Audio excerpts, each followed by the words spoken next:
Hello tout le monde, j'espère que vous allez bien. Aujourd'hui on se retrouve pour une nouvelle vidéo qui sera une vidéo review du Royal Rumble 2023. Avant que la vidéo commence, n'hésitez pas à me suivre sur mon Instagram, mon Twitter de s'afficher à l'écran. Et je sais que la suite de la vidéo.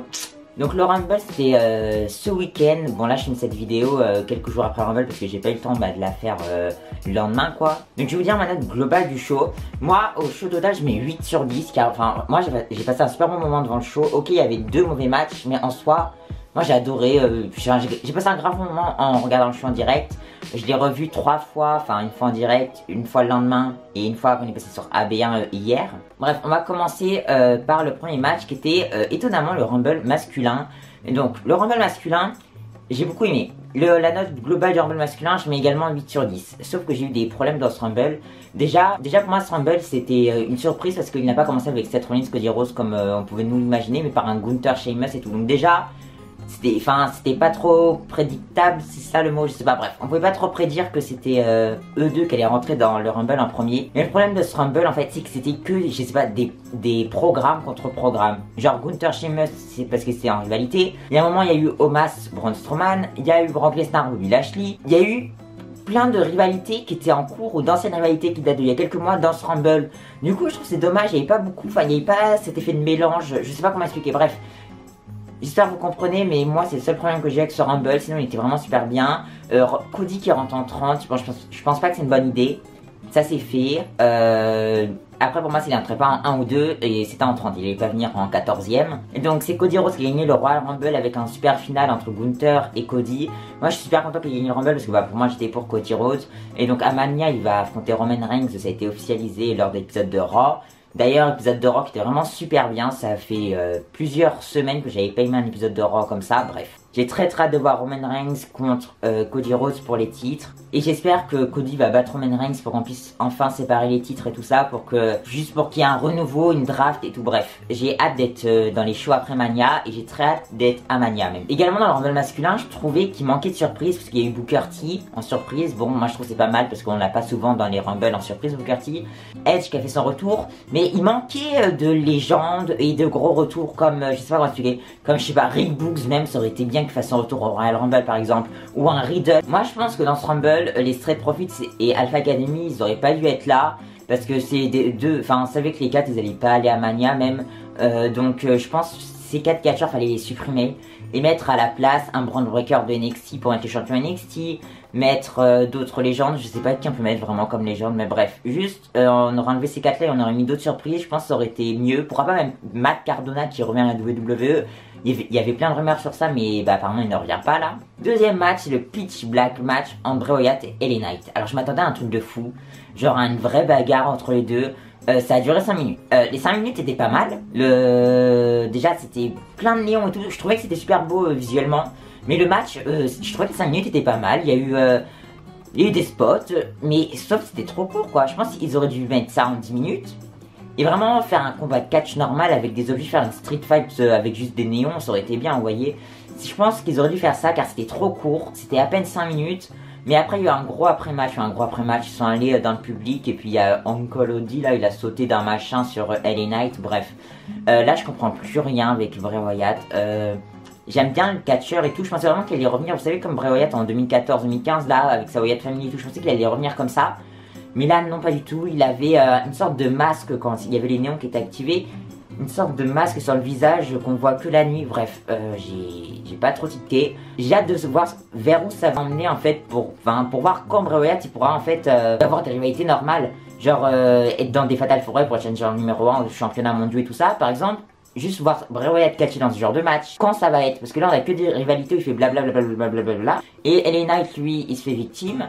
Mais en soi LA Knight après ça l'a mis en avant, enfin bref. J'ai hâte de voir Bray Wyatt évoluer et faire autre chose que c'est bizarre ce qui se passe en ce moment. Même Alexa Bliss Alexa va rejoindre Bray Wyatt, moi je voulais pas du tout mais bon ils vont le faire.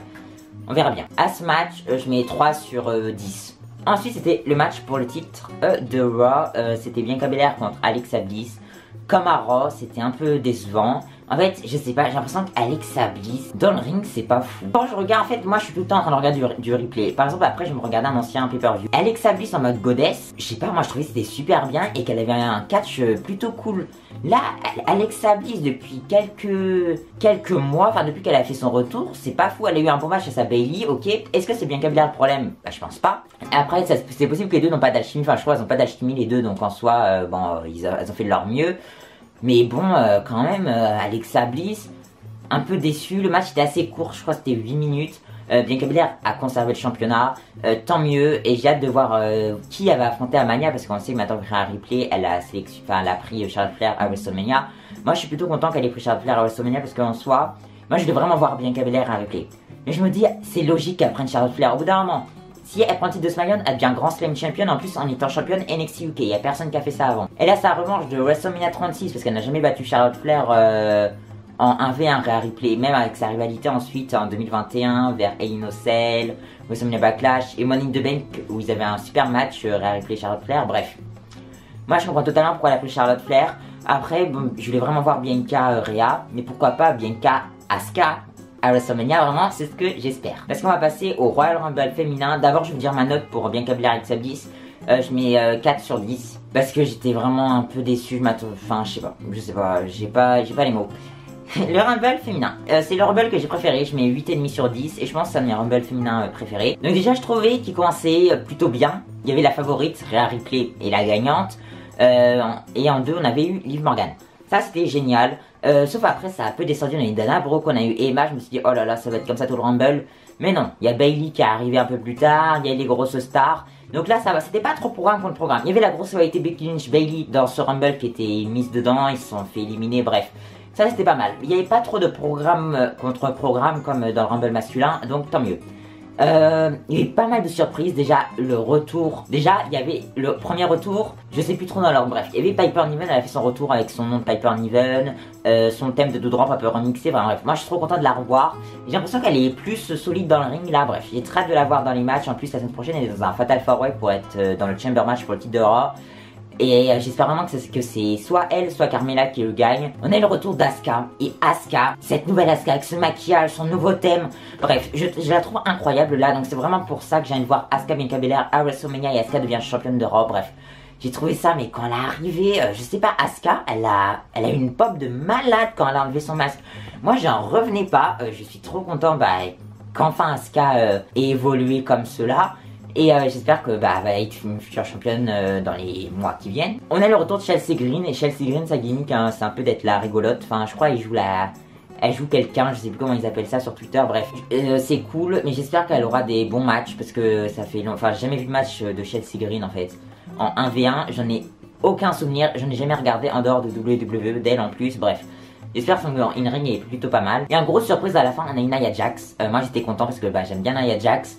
J'espère qu'elle va rester du côté de SmackDown. Enfin, j'espère qu'elle est à SmackDown. Et j'espère que c'était pas juste un one-shot. Je sais qu'il y en a beaucoup qui auraient aimé que ce soit un one-shot. Ça se trouve, c'en est un. Mais moi, j'espère vraiment qu'elle reste à SmackDown. En plus, pourquoi pas si elle a une rivalité avec Ronda Rousey qui n'a plus de rivalité. Les deux, elles avaient de super matchs en plus. Il y a eu une performance incroyable de Liv Morgan dans ce Rumble. Tout comme Gunther dans le Rumble masculin, j'ai oublié d'en parler. Moi, je vous dis, les deux Rumbles, je les ai trouvés vraiment super bons. Tout le show était bon à part le match Pitch Black et le match pour le titre de Raw en fait. Et Rhea Ripley a gagné le Royal Rumble. Passons au main event, Roman Reigns, Kevin Owens. Je vais pas trop m'attarder sur le match, c'était un super match entre Roman Reigns et Kevin Owens. Enfin bref, moi je m'attendais à un match de cette qualité entre les deux, c'était super bon. Et puis Roman Reigns il a conservé, mais plus important, c'est l'après-match. Avec Kevin Owens qui a accroché avec il est attaché avec des menottes au corps du ring. Et il se fait prendre des super kicks, il se fait attaquer, tout ça. Roman Reigns, il a une chaise. Sami Zayn lui dit non, mais pas le coup de chaise. Et après, Roman Reigns, il donne la chaise à Sami Zayn. Et il dit à Sami Zayn, fais-le sur Kevin Owens. Et Sami Zayn qui fait pas sur Kevin, mais sur Roman Reigns. Alors ça, j'ai adoré. C'était génial. C'est vraiment la meilleure fin de pay-per-view depuis que je regarde le catch. Depuis que je regarde le pay-per-view en direct, ça fait plusieurs années. Je pense que c'est la meilleure fin de pay-per-view. Je trouve que c'est mieux qu'une victoire de Shibaki pour un titre. Enfin, ok, c'est bien une victoire de Shibaki pour un titre. Mais là, cette fin... c'est incroyable, il trahit Roman Reigns, il trahit la Bloodline. Après, il se fait attaquer par la Bloodline, sauf Jey Uso qui s'est barré. Bref, moi, j'ai vraiment qu'une hâte, c'est d'être vendredi soir à SmackDown pour regarder cet épisode. car ça va vraiment être trop bien. On va enfin avoir des réponses. Sami Zayn qui a enfin babyface, peut-être qu'il va changer Roman Reigns, Elimination Chamber. Moi j'ai trop hâte. Je mets 10 sur 10 à cette fin de match. Et au match, je mets. C'était bon entre Roman Reigns et Kevin Owens, mais c'était pas non plus incroyable. Je mets 8,5 aussi entre Roman Reigns et Kevin Owens, mais cette fin de pay-per-view, je mets 10. J'ai adoré. N'hésitez pas à me dire en commentaire ce que vous avez pensé du Royal Rumble 2023. N'hésitez pas à liker, commenter, partager, abonnez-vous. Et donc, bah, moi, je vous dis à une prochaine vidéo. Bye!